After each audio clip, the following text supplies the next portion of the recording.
시차가 확실히 좀 덜 밀리죠. 저희는 출퇴근 시간에 보면, 그리고 저희 스튜디오 안에서 교통방송이니까 교통 상황을 보여주는 CCTV 제가 볼 수가 있거든요. 그런데 휴가철이라 통행량이 확연히 좀 줄긴 했습니다.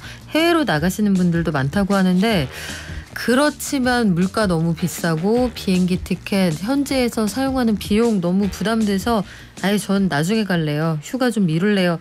이런 분들을 위해 오늘 준비했습니다. 7월 중순부터 본격적인 휴가철이지만 나는 도심에서 시원하게 저렴하게 이 시간을 보낼 테야. 미술관은 어떠실까요? 전시관에서 문화 충전도 하면서 시원하게 여유까지 즐길 수 있는 그런 방안이 될 텐데, 국내외 작가들의 다양한 개인전이 열리고 있다고 합니다. 비드피스의 이정우 대표에게 어디에서 어떤 작품 감상하면 좋을지 한번 물어볼까요? 안녕하세요. 안녕하세요. 이 대표님은 휴가 안 가세요? 저는 열심히 일하려고 계획 중에 있습니다. 역시 사장님들은 항상 그래요. 이 대표님, 그런데 우리 오늘은 국내외 작가들의 다양한 개인전 소식을 한 보따리 가져오셨어요. 네. 전시 종류가 되게 다양한데 특별히 개인전을 준비하신 이유가 있어요?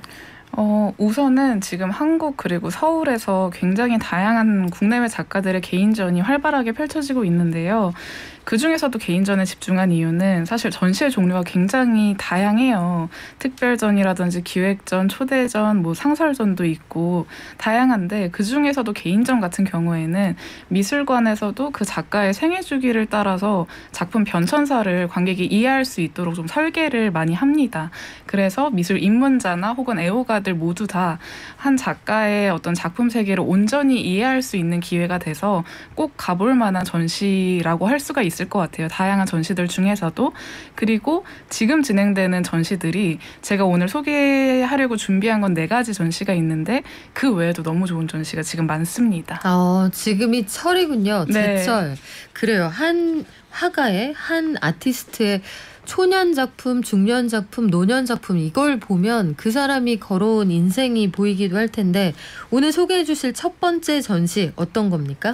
유영국 20주기 기념전입니다. 지금 삼성동에 있는 국제갤러리에서 8월 21일까지 무료로 진행되는 전시고요. 유영국 작가 같은 경우에는 최근에 대중들한테 좀 많이 알려지게 된 계기가 있습니다. 이건희 컬렉션인데요.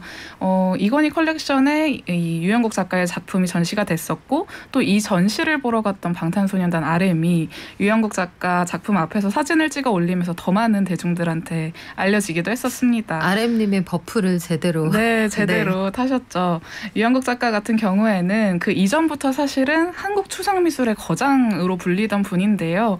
보통 추상화하면 아마 미술 시간에 이런 얘기 들어보셨을 것 같아요. 차가운 추상, 그리고 뜨거운 추상, 이렇게 나뉘게 되는데, 차가운 추상 같은 경우에는 몬드리안 같이 좀 정형화돼 있고 기하학적인 느낌의 추상화를 말하고, 뜨거운 추상은 잭슨 폴록처럼 화려하고 역동적인 추상화를 의미를 합니다. 그리고 유영국 작가는 그 중에서도 차가운 추상을 선보이는 작가인데요. 보통 유영국 작가의 그림에서는 풍경화가 많이 그려지는데, 이런 풍경을 네모, 세모, 동그라미 같은 추상적이고 기하학적인 도형으로 표현하는 것이 특징이에요. 저는 그래서 이 작가의 작품은 이해하기가 상대적으로 쉬워서 좋았어요. 그래서 네. 형태의 단수나 이게 마음에 들었는데, 우리나라 1세대 서양 화가로 꼽히는 분입니다. 유영국 작가. 한국 추상미술의 선구자 이렇게도 불리는데 형편이 좋지 않았다, 이런 얘기를 들었어요. 어떤 인생을 사셨을지 궁금한데요. 네, 1세대 서양 화가인데 좀 그림이 평생 동안 팔리는 일이 굉장히 드물었던 화가이기도 합니다. 그래서 돈을 벌기 위해서 서울대와 홍익대 교수를 하기도 하셨는데 금방 그만두셨어요. 그 이유가 내 그림이 아무리 안 팔릴지라도 나는 일단은 그림 그리는 행위 자체에 집중을 하고 싶다라는 이유 때문이었는데요. 그런데 사실 작가가 그림을 그림에 있어서 내 그림이 안 팔리지만 그릴 거야랑 팔리게 될 때까지 그릴 거야랑 좀 마인드셋의 차이가 있잖아요. 근데 유영국 작가 같은 경우에는 안 팔릴 거라고 단언을 하고 그림을 그린 화가입니다. 근데 그게 왜 그랬냐면 당시 기준으로 한국 사회에서 추상화라는 그림의 장르가 너무 어려웠기 때문이에요. 사실 그때는 추상화보다는 형태가 좀 명확한 우리가 아는 이중섭이라든지 박수근 같은 화가들의 작품이 좀 더 먹히는 화풍이었고 추상화는 유럽 지역 쪽에서 인기가 있던 화풍이었습니다. 그래서 유영국 작가가 내 그림은 안 팔릴 거다라고 단언을 했었는데 환갑이 다 되어가는 나이에 한 점이 팔려요. 이때 당시에 삼성 회장이었던 고 이병철 회장이 구매를 하면서 삼성가에 꾸준히 작품을 팔고 또 그러면서 이름을 많이 알리게 됐는데요. 안타깝게도 2002년 11월에 세상을 뜨셨습니다. 그래서 이번 유영국 작가 작품 같은 경우에는 내 그림이 팔릴지 말지 그 여부와 상관없이 좀 수행하듯이 그림을 그려온 작가인 만큼 좀 전시를 통해서 아마 느끼시는 부분이 많이 있지 않을까 해서 추천을 드립니다. 생각해보니까 학교 다닐 때도 그렇게 그리지 마 했던 화풍들이 있었던 것 같아요. 네. 초등학생들도 보면 아니 사물을 있는 대로 잘 묘사해야지 그렇게 단순화해서 그리지 마. 최근에도 제가 들었던 이야기인데 그런 생각을 해보면 우리나라의 변화상, 화풍의 변화상 이런 생각도 여러 가지 고민을 좀 남기네요. 두 번째 전시로 가보겠습니다. 이번에는 어떤 작가인가요? 이번에는 올라퍼 엘리아슨 개인전입니다. 마찬가지로 삼청동에 있는 PKM 갤러리에서 7월 30일까지 5,000원에 진행을 하고요. 올라퍼 엘리아슨 같은 경우에는 이름이 조금 낯설 수도 있는 작가인데 일단은 활동 반경이 굉장히 넓어요. 전통적인 회화 작업을 선보이기도 하는데 유화 작업도 했다가 수채화도 했다가 그리고 회화뿐만이 아니라 조각 작업이나 설치 그리고 판화 같은 다양한 작업을 좀 많이 선보이는 작가라고 할 수가 있습니다. 이분의 작품 어떤 게 있나요? 올라퍼 엘리아슨의 가장 대중적인 작품은 날씨 프로젝트라는 작업인데요. 이 작업은 영국 테이트 모던 미술관에서 가장 큰 공간인 터바인홀에 전시됐던 작업입니다. 수백 개의 램프를 활용해서 인공 태양을 만든 작업인데 실제로 관람객들이 그 인공 태양 앞에서 인공 햇빛을 받으면서 일광욕을 하는 모습이 전시되기도 했었어요. 그래서 이렇게 실제 태양이 아닌 가짜 태양 아래서 사람들이 햇빛을 즐기는 모습을 보면서 자연스럽게 환경보호 이슈를 떠올리게 했던 게 작가의 의도였고요. 그게 잘 드러나서 많은 좋은 평가를 받았습니다. 네, 별명이 예술로 자연을 통역하는 작가라고 하는데 우리나라에서도 이 작가의 작품 볼 수 있었나요? 네, 지금도 볼 수 있습니다. 리움미술관에서 연구소장하고 있는 작가예요. 리움미술관을 가보면 로비에서 고미술관으로 연결되는 길고 깊은 계단이 있는데 그 계단에 유리로 돼 있는 작업이 있어요. 중력의 계단이라는 작품입니다. 이 작품을 저도 감상을 해봤었는데 보다 보면 중력이라든지 우주의 법칙을 관객이 우주의 하나의 이 구성 요소가 돼서 느낄 수 있는 경험을 할 수 있다라고 합니다. 그런데 이것과는 또 별개로 사실 미술관에서 계단이라든지 복도 같은 공간들은 그동안 좀 죽은 공간이었어요.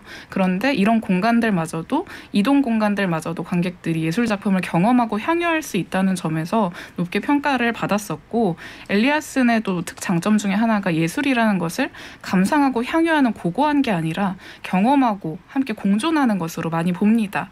이번 전시에서도 이런 식으로 체험할 수 있는 작품이 많아서 아이들하고 보시는 것도 좋을 것 같아요. 그래요. 저는 이 작가가 그런 얘기를 해줘서 참 좋았던 것 같아요. 감상과 향유의 영역으로 보기보다 경험과 공존의 영역으로 우리나라 미술관은 지나친 엄숙주의, 떼집 만지면 큰일 나, 저리가 관람객을 굉장히 거리를 두고자 하는데 사실 해외에 가면 미술관들이 그러지 않잖아요. 그래서 그런 엄숙주의를 좀 깬다 그런 측면에서 저도 참 좋아하는 작가입니다. 그러면 이번에 또 다른 전시장으로 가볼까요? 이번엔 어떤 작가인가요? 장미셸 오토니엘이라는 작가고요. 정원과 정원이라는 제목으로 전시가 진행이 됩니다. 장미셸 오토니엘도 이름이 조금 낯서실 수 있지만 사진으로 작품을 보면은 이 작품 하고 아실 수 있는 작가예요. 유리구슬을 엮어놓은 것 같은 거대한 작품이 특징인데요. 지금 시청역에 있는 서울시립미술관 서서문 본관에서 8월 7일까지 무료로 전시가 진행이 됩니다. 그런데 제목에 정원과 정원으로 돼 있잖아요. 전시 공간이 두 개입니다. 덕수궁 정원에서도 전시가 진행이 되는데 자연 요소와 함께 작품이 어우러져 있는 모습을 감상을 할 수가 있어요. 이 덕수궁 입장료는 1,000원 정도 별도로 받고 있기는 한데 이 전시도 다양한 볼거리들이 많습니다. 우선 오토니엘에 대해서 조금 설명을 드리자면 네. 1964년생인데 이미 세계 유수 갤러리들하고 많은 협업을 진행을 했어요. 파리에 있는 루브르 미술관이나 퐁피두 센터 그리고 미국 구겐하임 미술관 같은 곳들에서 전시를 진행을 했는데 특히나 2011년에 진행했던 퐁피두 전시 같은 경우에는 굉장히 큰 규모로 진행이 돼서 화제가 된 적이 있었습니다.